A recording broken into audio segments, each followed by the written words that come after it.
Assessore Vito, siamo al poligono di tiro del Cellina con tutti i rappresentanti delle istituzioni pubbliche, oltre a lei ci sono i primi cittadini, c'è un deputato che fa parte della Commissione Difesa, Zanin. Quali conclusioni vengono tratte in questo momento?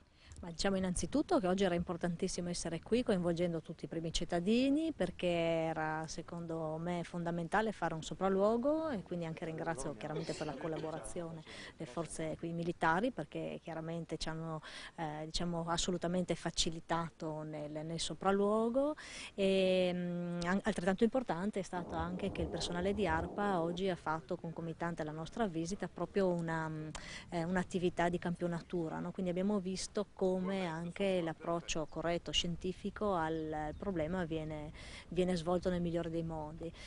Diciamo che dagli elementi fino ad oggi, come è già stato detto, non c'è assolutamente alcun problema per l'incolumità pubblica, piuttosto però si è pensato e si è individuato adesso una diciamo, metodologia di ulteriori controlli che interesseranno non soltanto il territorio ma anche la falda, proprio per scongiurare qualsiasi tipo di problema. Era secondo me veramente importante fare questo per conoscere e anche per rassicurare la popolazione. Farete anche un incontro probabilmente in autunno a, diciamo così, dati maggiori acquisiti? Sì, chiaramente nel momento in cui avremo tutti gli elementi possibili li renderemo pubblici, anche perché in realtà questa sta diventando un po' un piccolo caso di studio, in modo che permetta alla nostra ARPA anche di mettere in campo tutte le qualifiche, le professionalità che ha, perché potrebbe diventare un punto d'eccellenza nazionale tra le ARPA d'Italia proprio su questo argomento. Quindi mi pare che si sta veramente facendo tutto e i dati finora emersi sono diciamo, rincuoranti.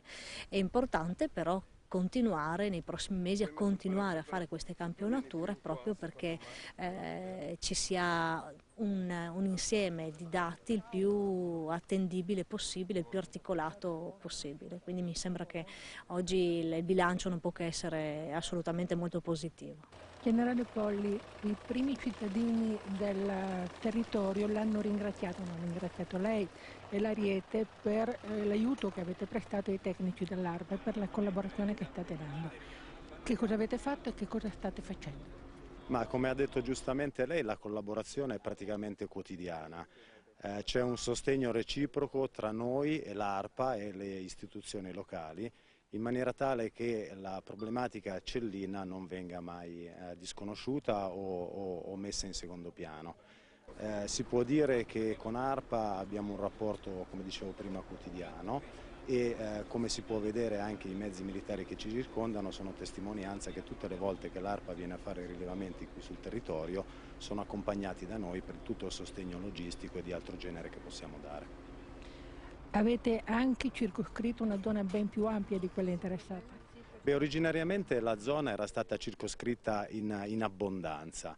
Quando ARPA ci ha comunicato i primi dati e dicendoci che si era rilevato dell'inquinamento sulla base di torio, abbiamo concordato che ancorché la zona inquinata risulti molto più limitata, abbiamo concordato di lasciare questa zona più ampia anche a garanzia della salute di noi militari che frequentiamo il poligono, si può dire giornalmente, ma soprattutto dei cittadini che così hanno garanzia di non transitare in una zona appunto interdetta.